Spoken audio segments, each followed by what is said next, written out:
blackness at the edge of my vision threatens to encroach fully, something snaps me out of my stupor. It's 9 months of memories, of struggle and self-assessment and tears of frustration. It's 9 months spent facing fears and getting over my guilt. 9 months of a metaphorical retreat into the desert, nothing but me and my demons. It's 9 months where I learned to forgive and trust and live for more than myself. These are the 9 months flowing in from my fingers into 50 minutes, my hand reaching for something I was afraid to achieve. It's 9 months of realizing my faults, facing my pride and wrath and all the other mistakes that spelled hell. 9 months of serious consideration and decisions. A few weeks ago, I decided on my university. Pacific presented me about 3/4 of my tuition paid, and I sensed that God wanted me to attend. I sent in my deposit, and suddenly I knew. I wanted to major in Spanish. The lovely language managed to calm me, and when I heard it, when it rolled off my tongue, a lovely feeling filled me. Peace. Taking Spanish at ACMA did not satisfy me. After hosting a Spanish exchange student, I made a startling choice. I wanted to travel. America bored me. The culture smothered me, even though I fit right in with my convincing rhetoric and ability to read people and make connections. But something was missing. Freedom. Spanish culture is all about togetherness and living life. Because they live with less, they find everything in family and friends. They love shamelessly, without hesitation. They don't hold back. I have so much in my heart, and am damn sick of holding back. I'm going to major in a romance language. I'm going to fall in love with my future again.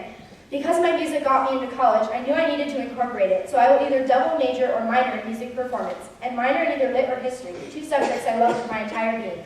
This would pave the way for law school. I will travel to South America for a year after I graduate from Pacific. I will ace the LSATs and become a lawyer. I know how. I've proven that hard work defeats adversity. That, as the Spanish proverb says, la diligencia es la madre de la buena ventura, which means diligence is the mother of good fortune. I want to love the world instead of scoff at it. I want to open my mind, which is why I will travel. I'm finally stepping outside my corral, and I'm excited. I've stopped using might because this world doesn't have room for another wishy-washy number.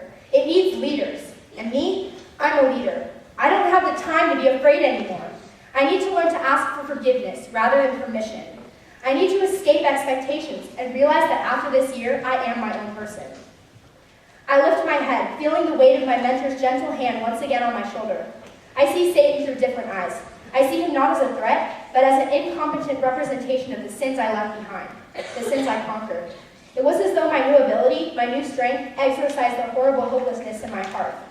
My feet are once again solid on the ice. The center of hell seems less dark. As though on command, the devil shirks and presses himself to the ice, consumed in an everlasting struggle, too dumb to notice us as we clamber onto his back, reaching for the exit. Suddenly, gravity flips me upside down, and I fear that we're returning to the underworld. But it merely represents the upturning, self-induced paradigm shift I experienced in such a short amount of time. The comfort of the poet's presence calms me slightly. A great roar sounds, and as soon as it started, it's gone. There's no sound, no movement, simply silence. It is not a sickening silence like the dark wood from before. It's a precious pause, a breath.